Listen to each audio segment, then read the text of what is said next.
नमस्कार, plus minus कार्यक्रम में आपका स्वागत है। दोस्तों, आज हर कोई एक अलग किस्म के तनाव, स्ट्रेस और टेंशन में जी रहा है। किसी को परिवार की, किसी को सामाजिक, आर्थिक समस्याएं हैं, तो कोई बिजनेस की परेशानियों से जूझ रहा है। कई बार ऐसा लगता है जैसे हमारी मुस्कुराहट, हमारी हंसी के ठहाके कुछ गायब से हो गए हैं। ऐसे में आपको हंसाने के लिए, आपकी खोई हुई मुस्कुराहट को वापस लाने के लिए कुछ लोग दिन रात काम करते हैं। आज प्लस माइनस कार्यक्रम में हम आपको एक ऐसी ही शख्सियत से मिलवाएंगे जिसका एक अपना अलग अंदाज है। चेहरे पर गंभीरता है, लेकिन शब्दों में और बातों में हास्य टपकता है जो आपको गुदगुदाता है। सीरियस फेस उनका सिग्नेचर है और जब बोलते हैं तो अपने आप हंसी छूट जाती है। हम आपको मिलवाने वाले हैं पद्मश्री हास्य कवि सुरेंद्र शर्मा से, लेकिन पहले एक नज़र उनके अब तक के कैरियर पर। हमारे देश में कई महान कवियों ने जन्म लिया, लेकिन हर कवियों की लेखन शैली अलग अलग प्रकार की होती है। भागदौड़ भरी जिंदगी में यदि कुछ पल के लिए भी खुलकर हंसने का मौका मिल जाए तो शरीर में एक नई ऊर्जा आ जाती है। उसमें भी यदि हास्य कवि पद्मश्री सुरेंद्र शर्मा को सुनने का मौका मिले तो महफिल में और चार चांद लग जाता है। जब कभी हास्य कवियों की बात सामने आती है, सुरेंद्र शर्मा जी का नाम सबसे पहले जहन में आता है। हास्य कवि सुरेंद्र शर्मा अपनी सादगी और भदेस व्यंग के लिए जाने जाते हैं। हरियाणा के नांगल चौधरी में वर्ष 1945 में जन्मे सुरेंद्र शर्मा को टीवी पर सुनना अपने आप में एक अलग अनुभव देता है। कविताओं के साथ वो गद्य भी लिखते हैं। अब तक उनके कई व्यंग लेख संग्रह प्रकाशित हो चुके हैं, जिनमें बुद्धिमानों की मूर्खताएं, बड़े बड़ों के उत्पाद और मानसरोवर के कौवे काफी पढ़े जाते हैं। व्यंग और हास्य की तीखी चुभती कविताएं सुनाते समय वे साधक की तरह तटस्थ है, निर्विकार चट्टान की तरह अडिग रहते हैं। कविता सुनाते समय शातिर रणनीतिकार की तरह नजर आने वाले सुरेंद्र शर्मा दरअसल व्यक्तिगत तौर पर दूसरों की सहायता करने में तत्पर और पाने से अधिक खोने वाले आदमी के तौर पर पहचाने जाते हैं। पत्नी से डरने वाले देहाती पति के रूप में सुरेंद्र शर्मा ने दर्शकों को खूब हंसाया है, लेकिन स्टैंड अप कॉमेडी के इस दौर में उन्होंने खुद को प्रासंगिक बनाए रखा है। आज प्लस माइनस कार्यक्रम में हमारे चेयरमैन राकेश गुप्ता आपको मिलवा रहे हैं हास्य कवि पद्मश्री सुरेंद्र शर्मा से। शर्मा जी, आपका कार्यक्रम में बहुत बहुत स्वागत है। धन्यवाद आपका। आपने Shri Ram college of commerce से ग्रेजुएशन की। आप कविताओं के फील्ड में कब और कैसे आए? वहीं कॉलेज के टाइम में ही मैं पॉपुलर हो गया था। कविता के क्षेत्र में नहीं, वैसे स्टूडेंट्स के बीच में लोकप्रिय था मैं। फर्स्ट ईयर में श्री राम कॉलेज में कोई नहीं जानता था। सेकंड ईयर में मेरी दोस्ती एक ग्रुप से हुई, प्रहलाद से, जो कि ऑर्केस्ट्रा वगैरह उसने इंट्रोड्यूस किया बाद में, जो दिल्ली में सबसे ज़्यादा पॉपुलर। उसका 5-6 का ग्रुप ऐसा था जो सुबह से शाम तक एक दूसरे की खाल खींचने के काम में लगा रहता था। जहाँ किसी ने कुछ बोला वहीं पटकनी दे मारी। मतलब एक दूसरे को हमें पटकनी देने में आनंद आता था कि आज मैंने वहाँ चित किया, वहाँ चित किया। किसी से भी बोलने से पहले ये सोचना पड़ता था कि इसका जवाब ये देगा, उसका जवाब मेरे पास हो तो बोलूँ, नहीं तो। और सुबह से शाम तक ये काम रहता था। तो एक साल फेल हुआ। अच्छा, फेल हुए तो घर से डांट पड़ी होगी? नहीं, घर वालों को, फादर को इन चीज़ों से कोई मतलब नहीं होता था। तो उन्होंने कहा क्या हो गया, फेल हो गया तो क्या हो गया, इम्तहान कोई कुंभ का मेरा जो 12 साल बाद आएगा, अगले साल दे लेगा। तो उस मामले में फिर कभी मुझे ये ध्यान नहीं कि कभी पिता या माँ में से कोई स्कूल बुलाया गया हो या गया हुआ हो या एडमिशन के लिए गए हो, कहीं कुछ नहीं। शर्मा जी, आपका बहुत लंबा कैरियर है। कई सालों से आप कविता पाठ कर रहे हैं, देश में भी विदेशों में भी, सब जगह, और आपका एक अपना टिपिकल स्टाइल है, टिपिकल अंदाज है। आप अपने आप को सीरियस रखते हुए कैसे लोगों को हंसाते हो?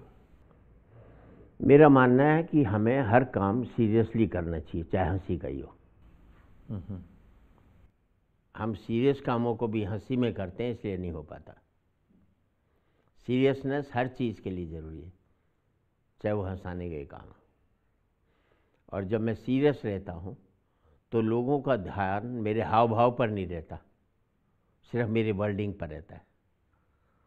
तो उस समय मेरे शब्द जो हैं सीधे उन तक जाते हैं और किसी चीज़ पर उनका ध्यान नहीं रहता। अक्सर आप अपनी कविताओं में पत्नी को लेकर बड़ा कटाक्ष करते हैं। पति पत्नी की खट्टी मीठी तकरार को, नोक झोंक को आप घर की चार दीवारी से बाहर निकालकर मंच पर ले आए और अक्सर पत्नी को आप टारगेट बनाते हो। तो घर जाते हो तो पत्नी से क्या रिएक्शन मिलता है आपको? जो सारी कमाई खाएगी उसी के ऊपर कटाक्ष किया जाएगा और किस पर किया जाएगा। तो घर पर भी तकरार होती होगी कि आपने मेरा तकरार मजाक किस उड़ाया? बात का, जब कमाई सारी वही ले रही है। मैं तो उसकी तरफ से डेपुटेशन पर काम कर रहा हूँ, कमाई उसको दे देता हूँ, बाद में वो हफ्ते का खर्चा जो मुझे देती है उसे घर चला, अपना खर्चा चला लेता हूँ। पुराने ज़माने में होते थे ना डाकुओं के कई लोग होते थे, डाका मार कर लाते थे, सरदार को दे देते थे, फिर सरदार उन्हें उसका हिस्सा दे देता था। अपनी स्थिति वही है। कवियों का एक दौर था, शैल चतुर्वेदी, काका हाथरसी, अल्लड़ मुरादाबादी, जैमिनी हरियाणवी। एक अलग तरह का संदेश मिलता था। आज उसमें एक नया परिवेश आ गया है, उसमें कभी चुटकुले, कभी फूहड़ता नजर आती है। आपको क्या लगता है? जब व्यक्ति का स्तर गिरता है, उस व्यक्ति में से कोई राजनीति में जाता है, कोई धर्म में जाता है, कोई काव्य के क्षेत्र में जाता है, कोई मीडिया में चला जाता है। जब स्तर ही गिरा हुआ है तो जहाँ भी जाएगा उसका भी स्तर गिरेगा। आप ये नहीं कह सकते कि कविता का ही गिरा। एक का स्तर बता दो जिसका ऊंचा हुआ हो। विज्ञान का स्तर हुआ, चांद तक पहुंच गए, लेकिन एटम बम बना लिया कि पूरे संसार को नष्ट कर दे, तो क्या ऊंचाई हुई वो? जो कि हमें गिरावट पर ज़्यादा ले जा रही है। बाप बैठा हुआ हो तो मैं कैसे हंसी की बात कर लूँगा? मेरी इतनी हिम्मत थोड़ी है कि मैं फादर बैठे मैं हंसी की बात कर लूँ। आज साथ बैठकर हम प्याला, बाप बेटे भी हैं, पूरे परिवार भी, बहू भी बैठती है, सब बैठते हैं, कोई फर्क नहीं पड़ता उनको। पहली बात तो हास्य कम होता है, उपहास ज़्यादा होता है। उन लोगों को अंतर नहीं मालूम हास्य और उपहास का क्या अंतर होता है। बहुत एक थिन लाइन है दोनों के बीच में। मखौल उड़ाना और हंसी की बात करना अलग बात है। कपिल शर्मा किसी को खड़ा करता है, चाहे बुजुर्ग हो, तो उसकी मखौल उड़ाते हैं, तो वो हास्य नहीं है, उपहास है वो। कमाई नहीं हो तो नंगे रहो, लेकिन नंगेपन की कमाई मत करो। बहुत अच्छा है। अब स्थितियाँ हैं कि हम नंगेपन की कमाई करें। रामायण के समय में ऐसे लगता था जैसे पूरे देश के अंदर कर्फ्यू छा गया, सारे काम बंद हो जाते थे। आज उस लेवल का कोई सीरियल बन रहा है? हम लोग बुनियाद परिवार से, परिवार के जुड़ने की बात होती थी। आज हर सीरियल में कोई ना कोई षड्यंत्रकारी है घर के अंदर। कपिल शर्मा के शो में दादी तो पिए हुए आती है और बुआ हर एक के साथ सोने को तैयार है। कहाँ रिश्तों को ले जाएंगे आप? अगर संस्कृति खत्म होगी और सिर्फ संपत्ति बची, तो पति पत्नी ऐसे रहेंगे जैसे ताजमहल में दो कब्रें रहा करती। आपने बिल्कुल ठीक कहा है कि आज पारिवारिक मूल्यों का ह्रास हो रहा है, पतन हो रहा है। आप कविताओं के माध्यम से उसको कैसे ठीक रखने की कोशिश करते हैं? मैं कविताओं के माध्यम से कहता हूँ, बहुत कुछ कहता हूँ। सब लोगों को कहता हूँ, बच्चों को इतना लायक मत बनाओ कि आप उनके लायक नहीं रहें। कैश इन हैंड अच्छा होता है, कैश एट बैंक अच्छा थोड़ी है। किसी का बेटा चला जाए अमेरिका, कहीं भी ऐसे भी सीन देखें कि बाप यहाँ अकेला, बुढ़िया यहाँ रह रहे हैं, मर्डर कर दिया नौकरों ने, घर के ही नौकर ने कर दिया।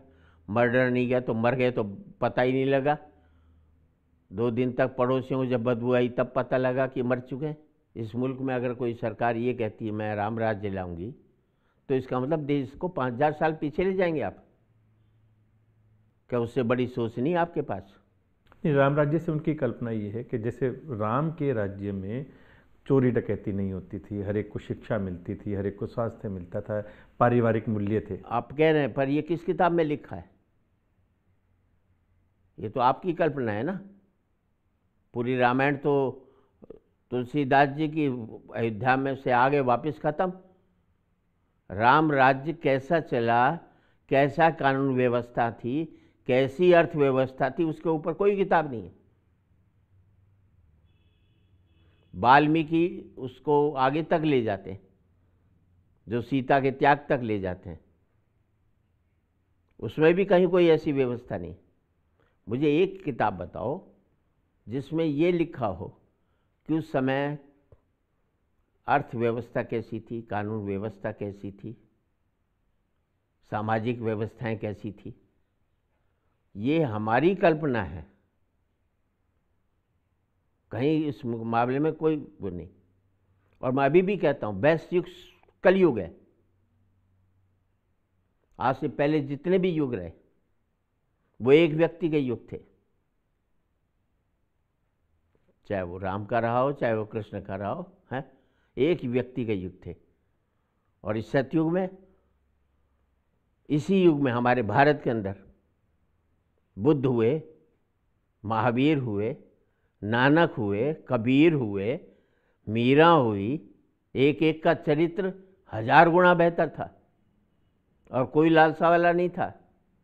और दूसरे नाते उन्होंने कहा था जब जब धर्म की हानि होगी मैं अवतार लूँगा। उनकी हानि हुई इसलिए अवतार लिया, हमारे नहीं हुई तो नहीं लिया। आपको लगता है आज धर्म की हानि नहीं हो रही? इतनी नहीं हो रही जितनी तब हुई होगी। एक छोटा सा मुल्क अमेरिका को कह देगा मैं नहीं मानता आपकी बात। उस समय तो अब अश्वमेध यज्ञ का घोड़ा छोड़ा, जहाँ जहाँ किसी ने रोका उसको मारा, उस पर कब्जा कर लिया। क्या कानून क्या थे उसके?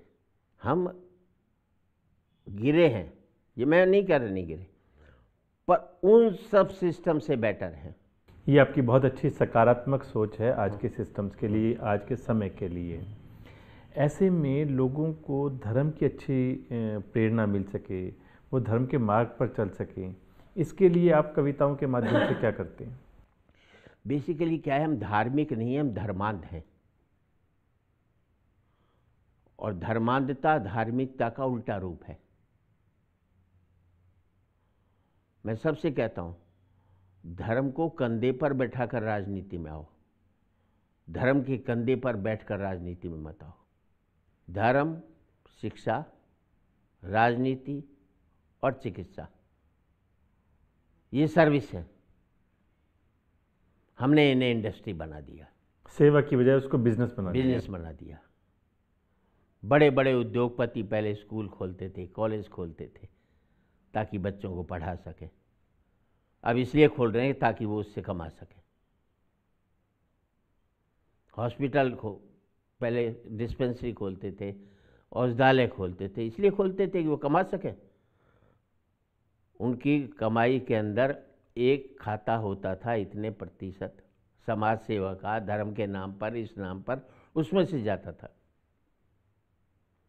अब तो हॉस्पिटल भी खोलेंगे, उसमें भी एक हिस्सा इस बात पर नहीं जाता कि समाज सेवा का काम करेंगे। वो इंडस्ट्री बना दी है इन्होंने। राजनीति वाले धर्म की बात कर रहे हैं, धर्म वाले राजनीति की बात कर रहे हैं। तुम अपना काम क्यों नहीं कर रहे यार? हर कोई दूसरे का काम कर रहा है। न्यायपालिका कार्यपालिका को बता रही क्या करना चाहिए, कि ये काम 10 दिन में होना चाहिए। वो ये नहीं देख रही तेरे 40 साल के मुकदमे क्यों पेंडिंग पड़े। आपने पारिवारिक मूल्यों के बारे में बताया कि बहुत ह्रास हुआ है, धर्म के बारे में भी बताया। राजनीति के बारे में आप क्या सोचते हैं? राजनीति में पहले नीति थी, फिर कूटनीति आई, अब राजनीति में सिर्फ कूटनीति बची है। नीति तो दूर दूर तक इसमें गायब हो गई। सूफन अयोध्या में आ जाए तो सीता हो गई। यही तो चरित्र है राजनीति का। तो उस पार्टी में था रावण था, मेरी पार्टी में आ गया तो वह विभीषण हो गया। मतलब कुर्सी टोपी बदलने से क्या आदमी का चरित्र बदलता है? इस देश के अंदर राजनीति का चेहरा बदलता है, चरित्र नहीं बदलता। मुखौटे बदलते हैं, मन नहीं बदलता। इस देश में राजा रावण हो या राम, जनता तो बेचारी सीता है। रावण राजा हुआ तो वनवास से चोरी चली जाएगी, और राम राजा हुआ तो अग्नि परीक्षा के बाद फिर वनवास में भेज दी जाएगी। कोई फर्क नहीं पड़ता इस देश में राजा कौरव हो या पांडव। जनता तो बेचारी द्रौपदी है। कौरव राजा हुए तो चीरहरण के काम आएगी, और पांडव राजा हुए तो जुए में हार दी जाएगी। कोई फर्क नहीं पड़ता इस देश में राजा हिंदू हो या मुसलमान, जनता तो बेचारी लाश है। हिंदू राजा हुआ तो जला दी जाएगी और मुसलमान राजा हुआ तो दफना दी जाएगी। बहुत खूब। मेरे विचार में इस देश की राजनीति को सिर्फ जनता सुधार सकती है। हमारा एक ही अपराध रहा कि हमने पार्टियों को वोट देना शुरू कर दिया। अगर हम अच्छे व्यक्ति को वोट देना शुरू कर देते तो हर एक पार्टी वाले अच्छे व्यक्ति को टिकट देना शुरू कर देते। फिर इस मुल्क में पार्टियां चुनाव हारती, मुल्क कभी भी चुनाव नहीं हारता। अब दिक्कत यही है, हर चुनाव में मुल्क हार जाता है, राजनीति जीत जाती है। फिर वही बातें, फिर वही गरीबों को भुनाने की बातें। सारी सरकारें गरीबी बनाए रखने की स्कीम बनाती हैं, गरीबी मिटाने की स्कीम किसी ने नहीं बनाई। गांधी ने सोची थी खादी पहनो, खादी पहनने से कितने करोड़ रोजगार पैदा होते हैं, नहीं सोचा किसी ने। सोचो किसी तरह से कि आदमी शहर से गांव कैसे लौटे। सारी सरकारें जो भी काम कर रही हैं वो फलों की सिंचाई कर रही हैं, जड़ों की सिंचाई करो। मत दो गरीब को 2 रुपये किलो गेहूँ, इसे लायक बनाओ कि 15 रुपये किलो का गेहूँ खरीद सके। इस मुल्क में विकास ये हुआ, मेरे पास मारुति थी, मेरे पास होंडा सिटी आई, मेरे पास होंडा सिटी थी, मेरे पास मर्सिडीज आई। लेकिन जो आदमी पटरी पर सो रहा है उसके सर पर छप्पर क्यों नहीं आया? क्यों बनता है नेक्स्ट लाइट? उस पर नहीं सोचा आप? नेक्स्ट लाइट खात्मा कर दोगे। नेक्स्ट लाइट क्यों बन रहा है? क्योंकि खाई इतनी बढ़ गई है। मेरे पास फेंकने को अनाज है, उसके पास देखने को नसीब नहीं है। आप तो जाते हैं, शादी में मिलते हैं हम लोग, 250 आइटम, 400 आइटम, 500 आइटम। में भी एक 2500 आइटम वाली शादी अटेंड की है मैंने। शर्म नहीं आती उनको कि सारा अनाज सुबह फेंकने में जाएगा, और जिन्हें देखना नसीब नहीं है अनाज तक को,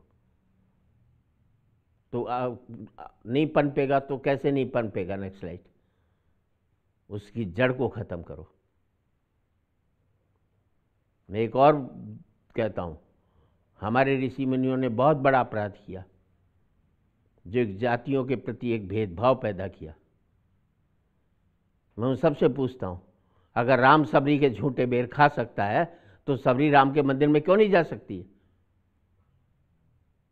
वो तो झूठे बेर खा रहा है, आप उसके साथ बैठकर खाना भी नहीं खाएंगे।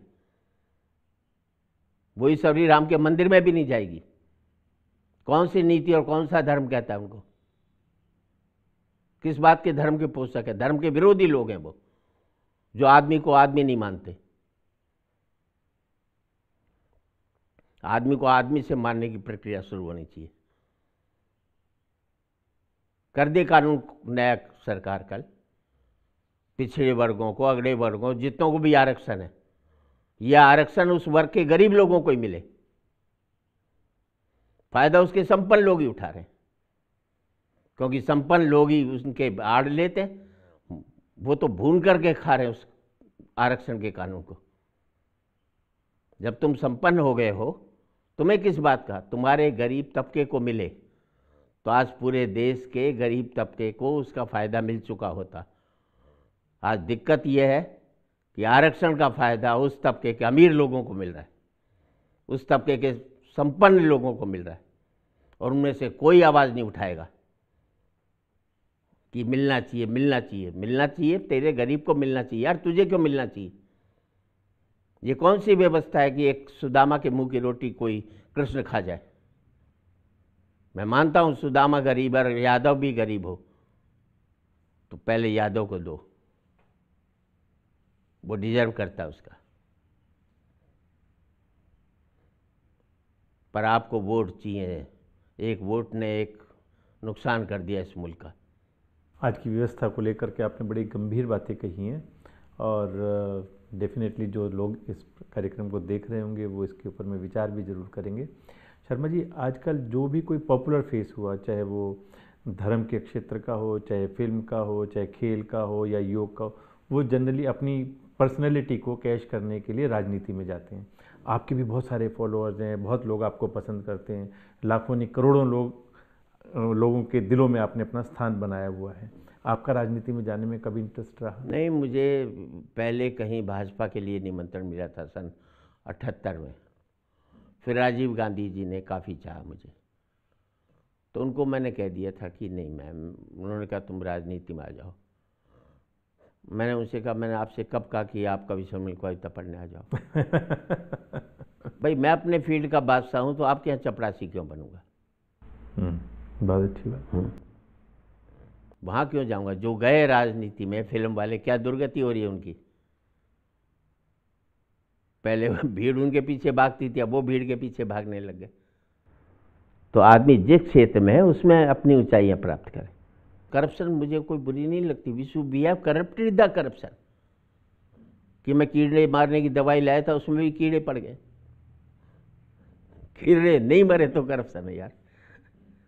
मुझे कोई दिक्कत थोड़ी है। आप 800 करोड़ का चारा खा लो यार, 2400 करोड़ का दूध दो। Country don't want a honest prime minister, country want a capable prime minister. Sharma ji, आप लोगों को हंसाने के लिए, गुदगुदाने के लिए, हंसी के ठहाके लगाने के लिए जाते हैं कार्यक्रमों में। कई बार ऐसा भी मौका आया होगा कि आप बहुत टेंशन में गए, किसी भी कारण से आपके मन में टेंशन, और वहाँ जाकर के आपको कविता पाठ करनी पड़ रही है? हाँ, हुआ है। मेरे बम्बई में लगभग 200 नाइट हुई, सुरेंद्र शर्मा 4 लाइन करके। उसमें 4 लोग होते थे, मैं होता था, एक श्याम ज्वालामुखी और एक आस्करण अटल, वो अभी जिंदा है। श्याम ज्वालामुखी बॉम्बे बम ब्लास्ट में उसकी डेथ हो गई। और शरद जोशी हमारे व्यंग के बहुत बड़े, अब मेरे से सीनियर भी थे, बहुत बड़ा नाम भी था, तो उनको कैसे रखूं, तो उनकी अध्यक्षता कर देती थी।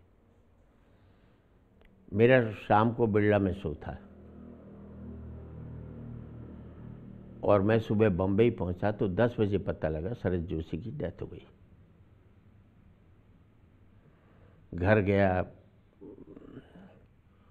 शमशान घाट गए, सारा क्रियाक्रम करके 6 बजे शाम को बिरला में पहुंचा हाल में। 3 के साथ कार्यक्रम किया। वो मेरे लिए बहुत संकट की घड़ी थी। खूब हंसाए लोगों को और आखिर में ये कह करके ख़त्म किया मैंने कि जिसके कंधों पर मेरा ये शो चलता था उसको कंधा देकर मैं आपको हंसाने आया हूँ। बहुत, ये आपका मानवीय दृष्टिकोण है। और मुझे लगता है आप कई तरह की सामाजिक संस्थाओं से भी जुड़े हुए हैं, जिनके द्वारा आप कहीं ना कहीं समाज में कुछ अच्छा काम करते हैं। वो मैं मानव हूँ, मनुष्य हूँ, तो करना मेरा फर्ज है। नहीं करूँ तो मेरा गलती है, फिर मैं इंसान कहलाने लायक नहीं। अगर मैं मानव हूँ, इंसान हूँ, तो ये तो मेरा फर्ज है, कोई मेरा कोई गुण थोड़ी है। मैं ना करूँ तो ये मेरा अवगुण है। किसी ज़रूरतमंद की मदद करना, अब मेरे सक्षम हूँ तो ये कोई मेरा गुण नहीं है, नहीं करूँ तो ये मेरा अवगुण है।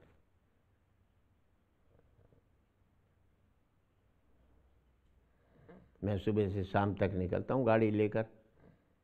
किसी को हॉस्पिटल में दिक्कत है, किसी को कहीं दिक्कत है, यहीं दिक्कत है, वो लेकर के अपने 2-1 लोगों के काम हो गए तो मुझे लगता है कि आज की इबादत होगी मेरी।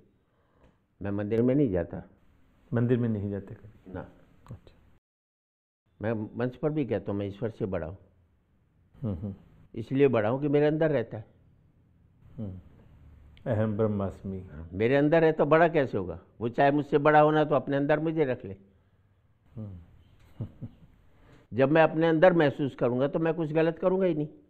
आपके हजारों लाखों की संख्या में दर्शक हैं, आप कोई भी बात उनको कहते हैं तो उनके दिल तक उसको छूती है।